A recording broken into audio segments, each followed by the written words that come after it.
In the late 1980s, Manhattan's Lower East Side was known as an easy place to score drugs and sex.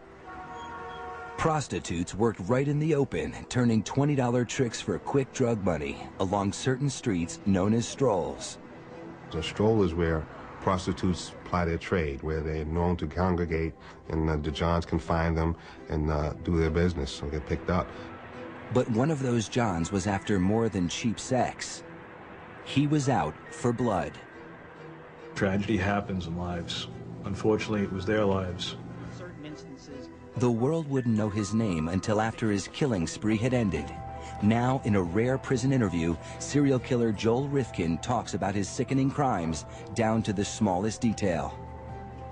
And I remember while I was strangling in the truck, she had boots on. She was kicking the driver's side door during this whole thing. Over a 4-year period, the sadistic killer patronized hundreds of New York City prostitutes. He strangled 17 of them with his bare hands. Why those 17 beats me. He discarded their bodies in remote areas or dumped them into local rivers. Some he dismembered.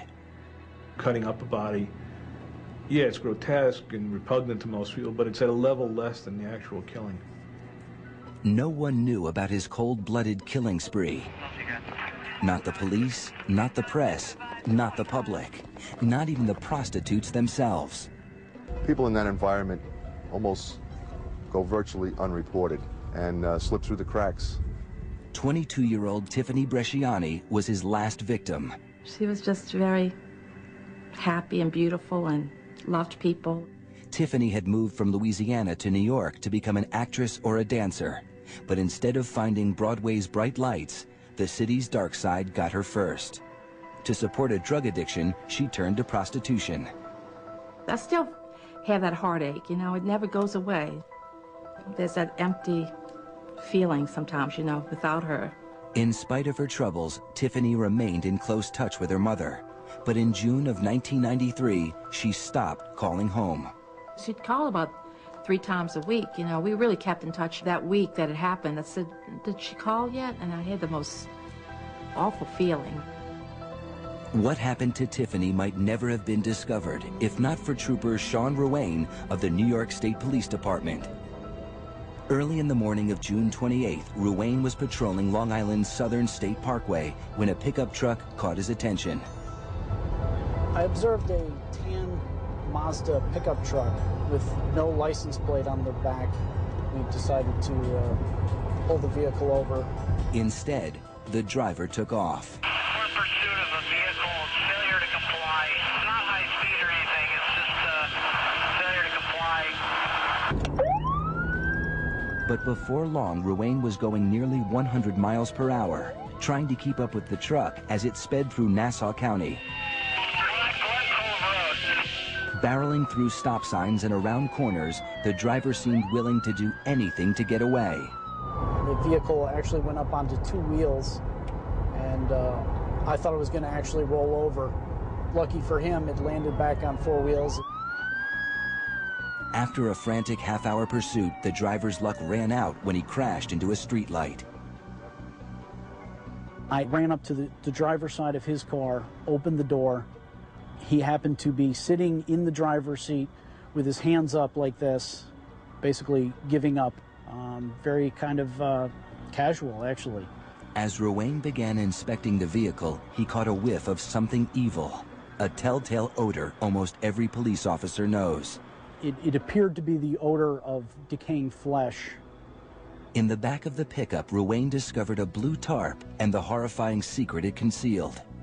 It appeared as if someone was just rolled up in like a blanket, and upon pulling back the tarp, we realized that there was a deceased subject in the car. I was never expecting that. The grisly find was radioed back to headquarters. Fired cadaver inside a plastic bag, a body inside a plastic bag in the back of the trunk. Then the suspect's identity was revealed. White male, last name Rifkin, first name Joel, date of birth 012059. 34-year-old Joel Rifkin remained oddly calm at the scene, even while he and Ruane were sitting in the patrol car waiting for homicide investigators to arrive. He actually thanked me for turning on the air conditioning and said, you know, thank you for turning on the air conditioning because I know where I'm going. I'm not going to have that. Rifkin was taken to police headquarters in East Farmingdale, where detectives began interrogating him. From the start, he was cooperative. He admitted that he patronized prostitutes quite a bit, and that the body in his trunk was a prostitute, in fact, that he had patronized and had strangled while having sex with her. The victim was Tiffany Bresciani. Rifkin told investigators he had picked her up on Manhattan's Lower East Side. That was someone I met in the city, and things didn't go well. After killing her, he drove her body to his mother's house and stored it in the garage for 3 days before trying to dispose of it. Pretty unusual. We never thought that somebody could do something like that. We've been around decaying bodies before, and it's a pretty disgusting smell. And for him to drive around with it, it just was unbelievable. That wasn't the only unbelievable thing about Rifkin. The detectives were amazed at his icy calm composure. He was very cool, emotionally detached. It appeared that he wasn't concerned about this at all. I had a feeling that he had done this before. Under questioning, Rifkin filled in more details about his life. He worked as a landscaper on Long Island, but was unemployed at the time. He lived in his childhood home with his mother and sister. But investigators sensed there was more, much more, to Joel Rifkin's story. Well, what I thought unusual is that here's a fellow that looks like he could be your next-door neighbor, and then go out at night, pick up a girl, and strangle her, kill her, and then dispose of the body, almost like it came like second nature. The detectives followed their hunch and asked Rifkin if there were other victims. I figured, you know, there was no point in being evasive. I gave him the whole thing. What Rifkin gave was more than anyone imagined. A confession that turned a down-and-out landscaper from Long Island into the worst serial killer in New York State history. At police headquarters, Joel Rifkin was playing a cat-and-mouse game with detectives. The 34-year-old unemployed gardener just confessed to the murder of Tiffany Bresciani, whose body was found in the back of his truck. But investigators believe there was more to the story. 7 hours into the grilling, Rifkin began to crack. They were wearing me down. It was already getting into afternoon. I'm tired. Didn't sleep the night before. They're very good at what they do. They know how to bring you to the edge and then take you back and then bring you back to the edge again. The detectives wanted to know how many other women he had killed. And then they decided to play a numbers game with me. And we asked him, like, how many have you done, 100 or so? And he said, no, I did not do it 100 times. And I came out with more than one, less than 20. And going through different numbers, he said 17. He gave us the number 17. Even to such seasoned homicide detectives, the number was a shock. When that number came out, I was taken aback a little bit. He fed off of that. I think he fed off of, listen, what I've done 17, and you guys are just catching me now. He offered to draw the skeptical detectives a map showing where he had put 2 other victims. I think they were very surprised. Finally, just, hand me a map and a couple of pens and, I'll draw you pictures. So I did. Rifkin's map led police to a remote part of JFK Airport where they found a skeleton beneath a rotting mattress. It was the remains of 25-year-old Iris Sanchez, whom Rifkin murdered on Mother's Day in 1992. This one happened incredibly fast. This was, of all the girls, the fastest. The other body was also where the map indicated, just off the highway in the Hamptons. It belonged to 28-year-old Lauren Marquez, a mother of 2 from Tennessee. I just basically leaned over her and grabbed her neck. We were able to recover these 2 bodies that had not been discovered before. So that pretty much put him in the realm of being believable. Now, with 3 confirmed bodies to his deadly resume, the detectives understood who they had captured. Not just a suspected murderer, but a confessed serial killer. I sensed that he had no remorse, and I don't think he thought of the victims as human beings. I think he thought of them as just as swatting a fly. On that June day in 1993, the interrogation stretched on for 12 hours as Rifkin described each of his 17 murders in gruesome detail. His recollection was very amazing. You can recall all these things from 1989, even all the way to 1993, with each victim, how he killed them, which ones he dismembered, how he disposed of them. Before the day was out, police executed a search warrant at his childhood home. His bedroom was a mess, filled with used dishes, soiled clothes, and discarded magazines. But among the filth, the detectives discovered valuable evidence, hundreds of personal items from his victims.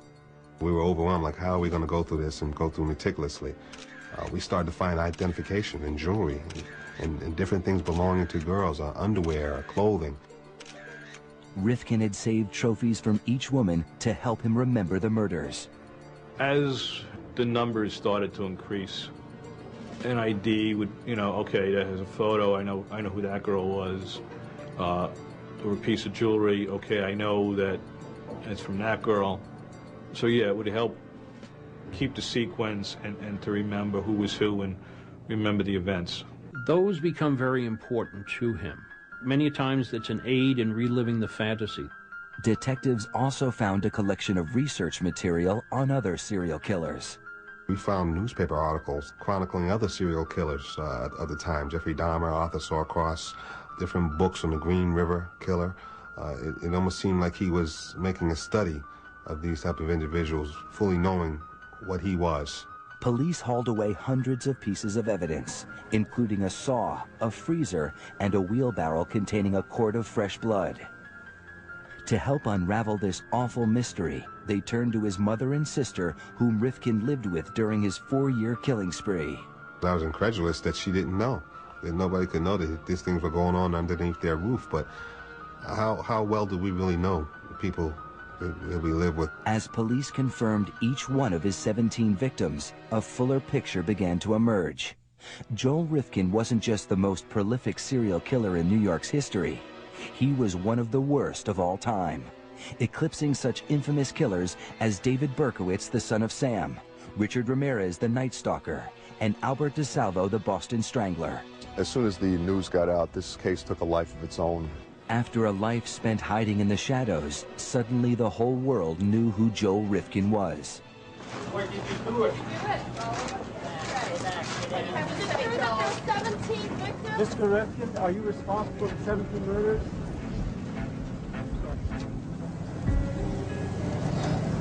Mr. Rifkin has spoke of 17 homicides that he committed.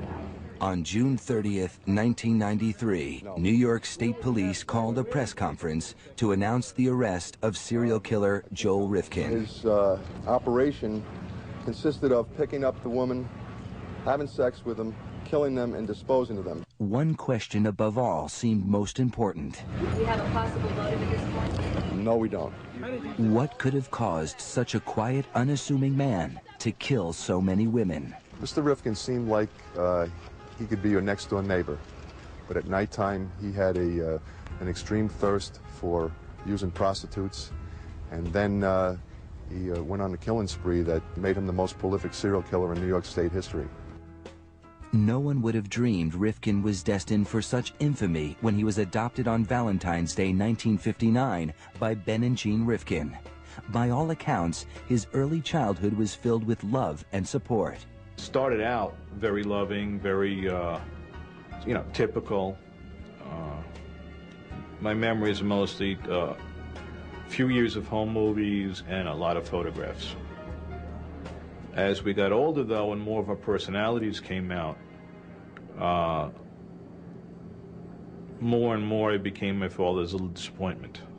Rifkin's father was a standout athlete and math whiz in college who had gone on to become a successful engineer at Brookhaven National Laboratory. He grew impatient with his son Joel, who had a high IQ of 128 but was plagued with severe dyslexia and coordination problems. Like every father, he's very excited about teaching me sports. He tried teaching me how to throw a football, which was his sport in high school. Oh, I couldn't catch the thing. And he just got, after a year or two, he got extremely frustrated. And that was that, no more football. Rifkin also had trouble connecting with children his age. By the time he entered school, he was constantly tormented by bullies, often in front of girls. Anybody who wanted to make a reputation as a tough or, you know, one of the local hoods, I was one of the first guys they looked for. And it was rough at times. To escape the abuse, Rifkin became cunning, devising strategies to avoid people. I was one of the last people in the building, which I was almost always late for class, and I was one of the last people to leave the building. If everybody's gone, it's safe to go. Isolated at school and at home, Rifkin retreated to his bedroom, the one place he felt safe. There, behind closed doors, his deviant ideas came to life. I develop, if I'm that type of person, a fantasy life. And I'm in my room or in my private place with this fantasy life where no one attacks me, no one makes fun of me. I'm in charge, I'm in control of that. And if that feels good, I'll continue that fantasy life, I'll elaborate on it. Rifkin's fantasy life began to overpower his hold on reality. After seeing the Alfred Hitchcock movie Frenzy as a teenager, he developed a sexual obsession with strangling women.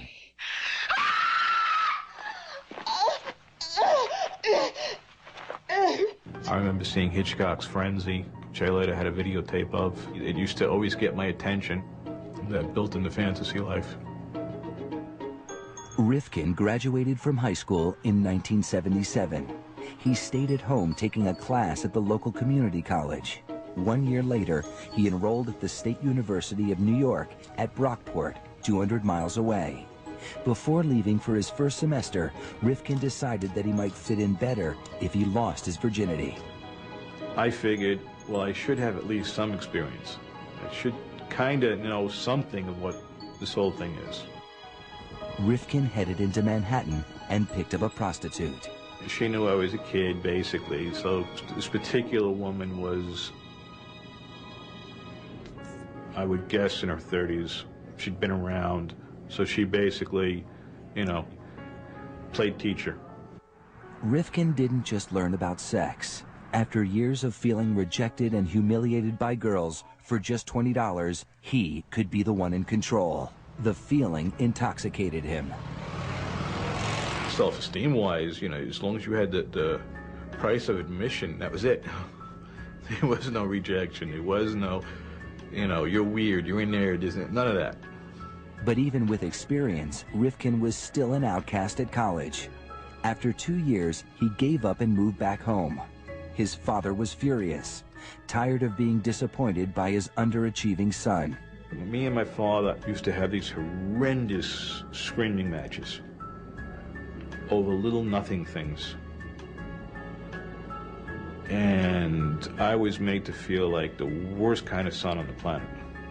In 1986, Ben Rifkin was diagnosed with terminal cancer. Hoping to impress his father for once, Joel enrolled in a biology class at a local university. But just before his midterm grades were released, Rifkin's dad committed suicide by taking a cocktail of barbiturates. Rifkin was devastated, especially since he received a good grade. To this day, I think he timed that cocktail knowing the test was coming. He didn't want to see the failure. And I didn't get the chance to show him that it wasn't a failure. After his father's death, Rifkin sought acceptance the only place he knew he could find it, with prostitutes. When he started a landscaping business in 1989, almost every dollar he earned went into his obsession. That was basically my drug of choice, whether it was the sexual encounter or just hanging out with them. I mean, there were times I'd spend 8 hours just driving around in the city. In February 1989, 2 years to the week after his father's death, Rifkin finally succumbed to his dark fantasies. His mother and sister had gone on vacation, and Joel decided to bring home a prostitute. She was using heroin during that night. She shot up in the bathroom and passed out for 2 hours. We had sex once, and then she shot up again and passed out again. Rifkin, who never used drugs and rarely drank, became irritated with the woman's drug habit. In the morning, still frustrated, he grabbed a howitzer shell that he had in the house and began to hit her. And I just remember picking it up, and the first blow hit her above the eye in the middle of the forehead. And by the time I put it down, I don't know, at least 20 to 30 times I struck her with it. Rifkin thought she was dead, but she wasn't. I'm hopping around, and she sits up. And that completely had me freaked out. So we ended up wrestling on the floor. I got bitten in the process. I still had the scar from that. And probably smothered her more than I strangled her. And that was the first murder. He dragged her body to the basement. Minutes after committing his first murder, Rifkin went back to bed. 4 hours, 6 hours. And woke up, realized that, oh yeah, I did do it this time. And then had the problem of how do I get this large item out of the house? Rifkin used an X-Acto knife to cut her body into pieces. And I just decided to make the package smaller. It's easier to take it out in little pieces than to take it out in one big piece. So a little hobby knife and a little effort, made 6 pieces out of her. Once I had everything carved around, I just popped it with force. The hip socket and arm sockets just popped. Rifkin drove around, throwing her body parts out of his car window along various highways. She has still never been identified. Then Rifkin went home and resumed his normal life. I don't remember any rage, any anger, just doing it. That's the odd thing about most of these murders, and that I didn't get intensely enraged. They just took place. For the first time in his life, Joel Rifkin was finally good at something.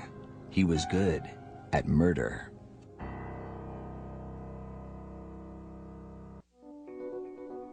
After the first murder, Joel Rifkin was terrified of getting caught.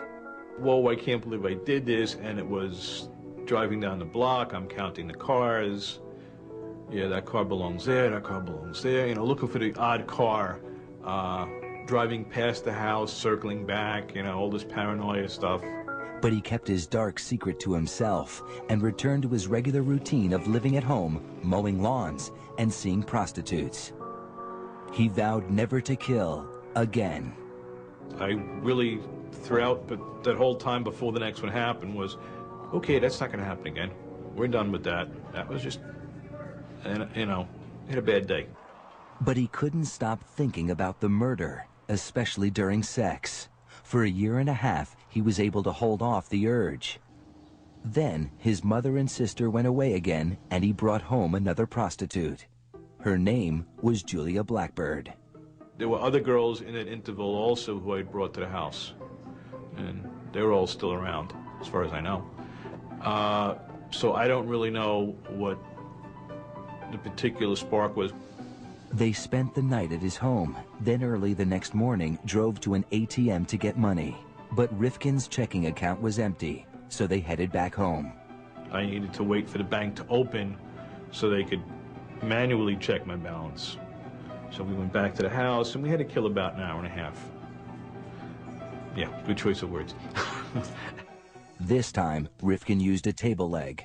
I hit her, knocked her out in one blow, and then strangled her for about 20 minutes, which I was basically strangling her corpse after a while. Rifkin thought about having sex with her dead body, something he had read about while researching serial killers. The thought occurred to me because I had heard of it, and then I shook off the thought and said, no. Now I'm making this dividing line in my head. All right, I just killed somebody, but no, I won't do this next thing. I won't, you know, which is, I don't know, it's odd, but the whole thing is odd. Everyone likes to feel that they're a little bit above the lower portions of society. So I'm not as low as a necrophiliac, I'm just a serial killer. Rifkin dismembered her body in the basement. This time he sealed the pieces in cement and dumped them in the water.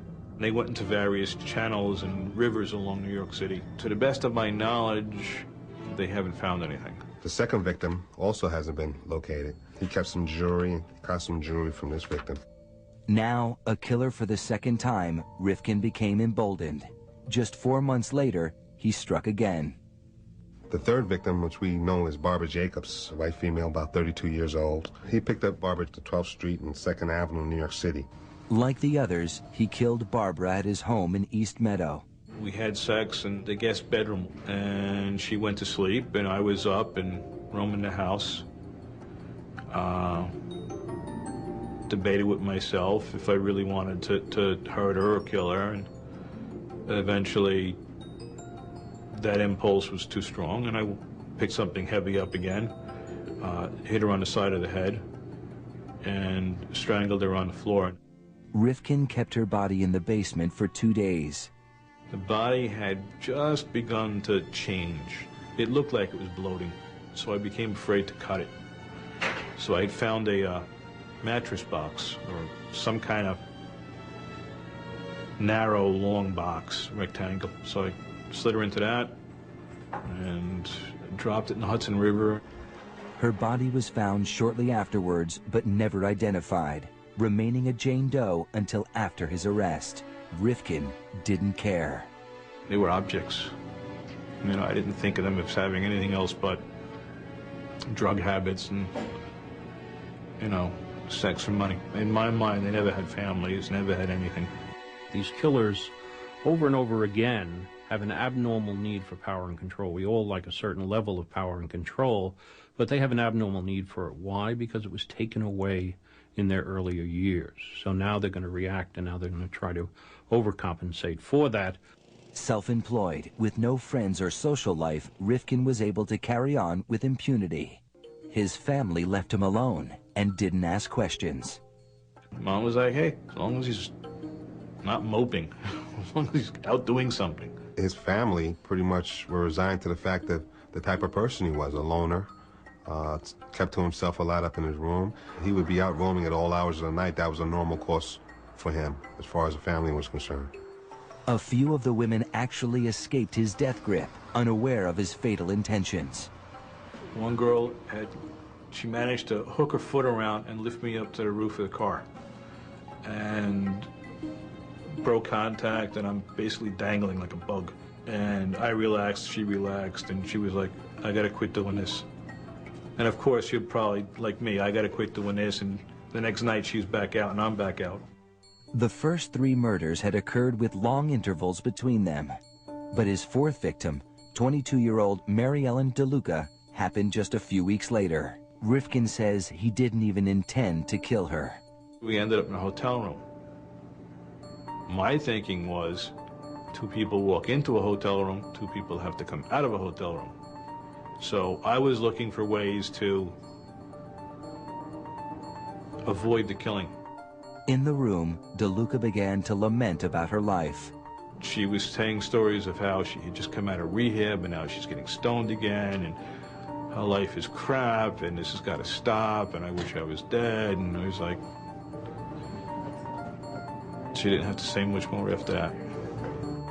Rifkin grabbed her throat. So we didn't even have any sex. Nice, the heck with it. Never even started the sex act, just strangled her. Now he had a problem. He had to get DeLuca's body out of the motel without anyone seeing. Pulled the curtains down, do not disturb on the door, and I went shopping for a trunk like a kid takes to summer camp. He got the idea to use a trunk from the same Alfred Hitchcock movie that gave him his first sadistic fantasy. That idea I lifted from Frenzy. The idea worked. Her body, partially decomposed body, was found on October 1st, 1991, adjacent to a rest area in Route 32 in upstate town of Cornwall, New York. Rifkin was not only killing more frequently, he was getting better at it. But he wouldn't get away with it forever. As the body count grew, Joel Rifkin began taking bigger chances. He murdered his 5th victim, 21-year-old Yun Lee, in his truck near the Williamsburg Bridge. I just grabbed her by the neck and didn't let go. It was broad daylight. Rifkin propped Yun Lee's body up in the passenger seat and took the expressway back to Long Island. I had to get gas. So I pulled into self-service gas station there with body on the front seat. He drove to a work lot where he stored gardening equipment and put her body in the same steamer trunk he had used to hide his previous victim. Then, Rifkin returned to the city and dumped the trunk in the Harlem River. Her partially decomposed body was found in the body of water off Randall's Island in New York City. Just days later, he killed again. Victim number 6's body has never been recovered. He strangled this female who had sandy-colored hair. He placed her in a metal drum, and he placed this drum in the Harlem River. While disposing of this still unidentified victim, Rifkin was nearly caught by 2 police officers. I roll the barrel off, splash, turn around, and there's a flashlight. And it's 2 of New York City's finest. What are you doing? He told the officers he'd been scavenging for car parts. The cops let him go. That was the type of thing, yeah. Rifkin went on to kill 11 more women. His murders didn't stand out in a city that was averaging 2,000 homicides a year. The multitude of cases and homicide cases and victims that in New York City, a jurisdiction like New York City gets, this is just an unfortunate thing sometimes. By the end of 1991, his 3rd year of killing, Rifkin had murdered 7 women. In the next year alone, 1992, he killed 8 more. I'm not even thinking about it anymore. Some of these other girls, it just didn't take anything. Very almost automatic. All of his victims were strangled.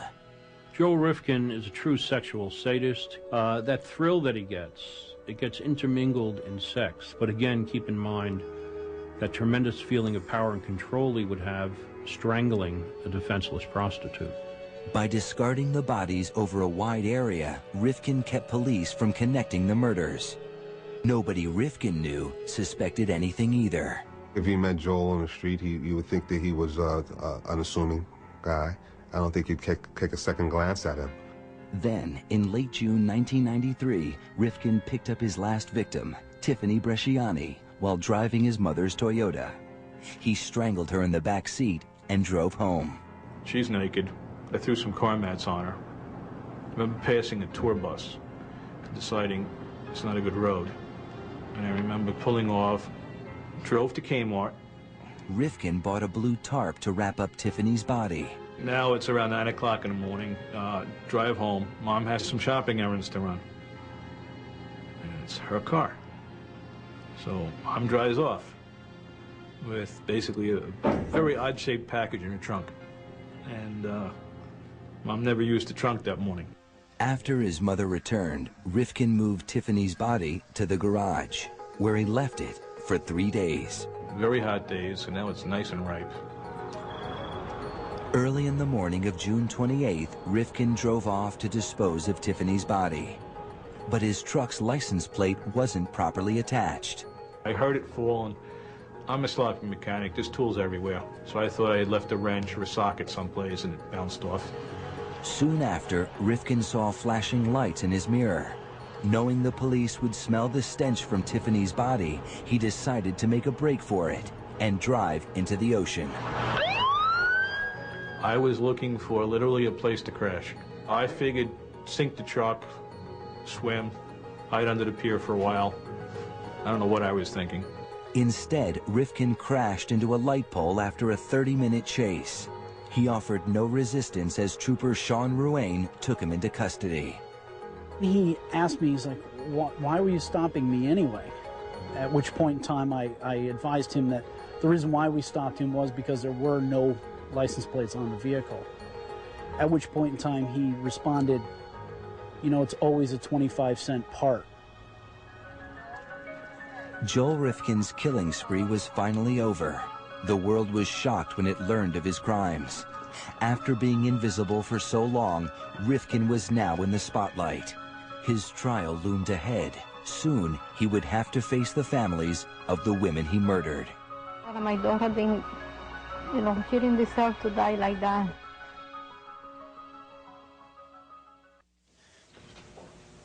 I'm not guilty.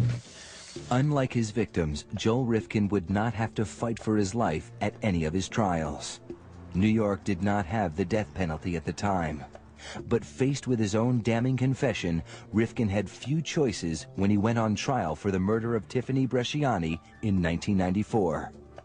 On the advice of his lawyers, he pleaded not guilty by reason of insanity. The insanity defense at that point loomed as the most viable course to pursue if we were going to, in some way, try to impress upon the jury that Joel truly didn't appreciate the consequences of his actions. Rifkin's attorneys fought to suppress his confession, arguing that it was coerced. Rifkin insists he asked for a lawyer several times during questioning. I asked for an attorney about 20 times, but when it comes to, I guess, a crime this heinous,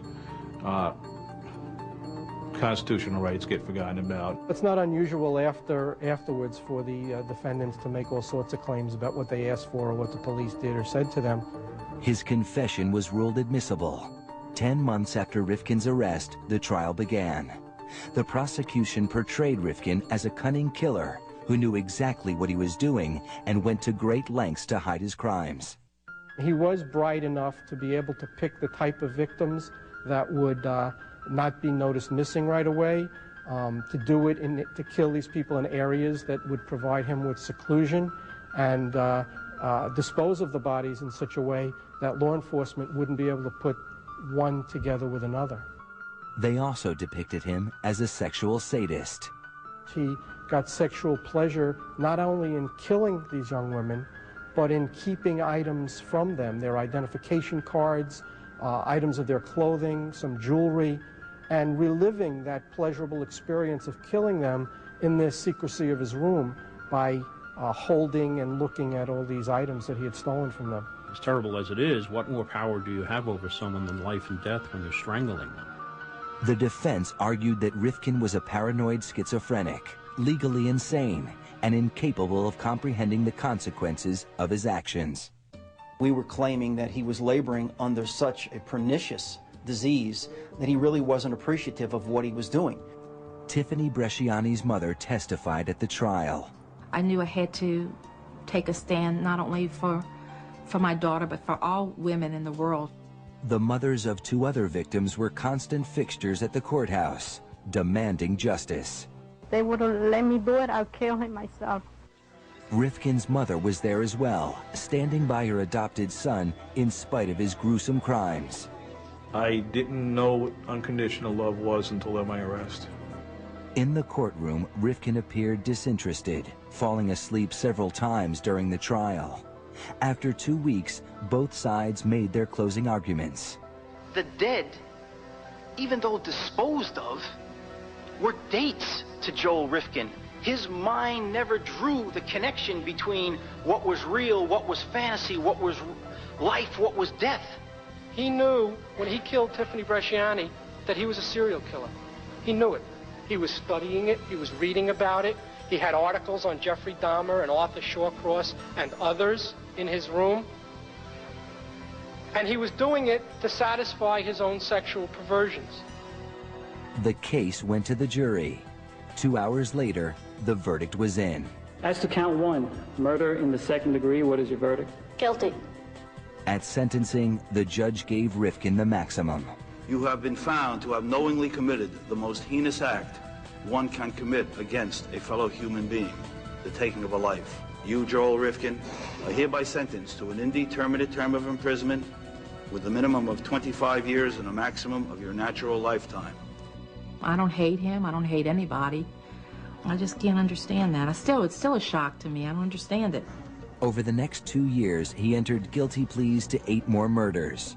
In 1996, when he was sentenced for the murder of Iris Sanchez, Rifkin offered his first apology.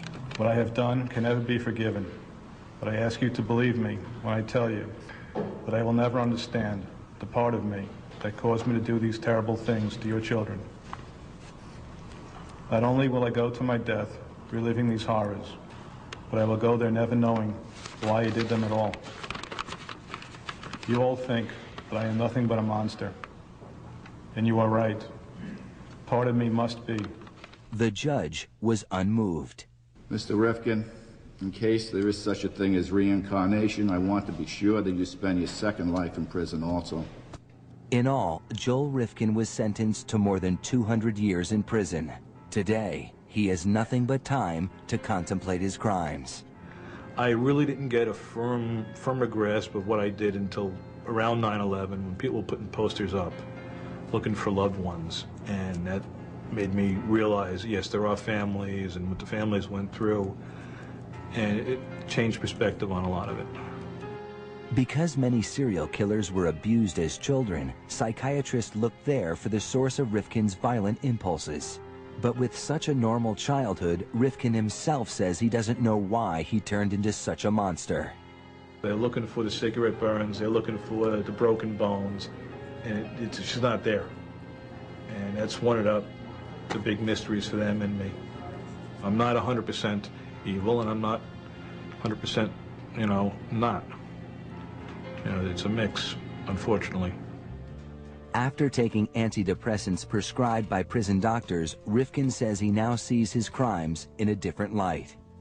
Now the memories are the reverse of fantasies. Now I wake up. Now it's like a kid waking up from a nightmare. They come and I wake up and get something to read to distract myself.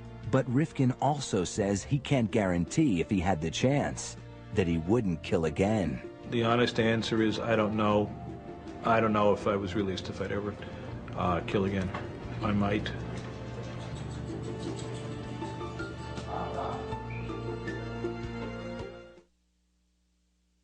On the next all-new Family Plots. Poor lady was so distraught. When one loss brings him down, he'll dwell about this lady's death for the rest of the day. one life can cheer him up.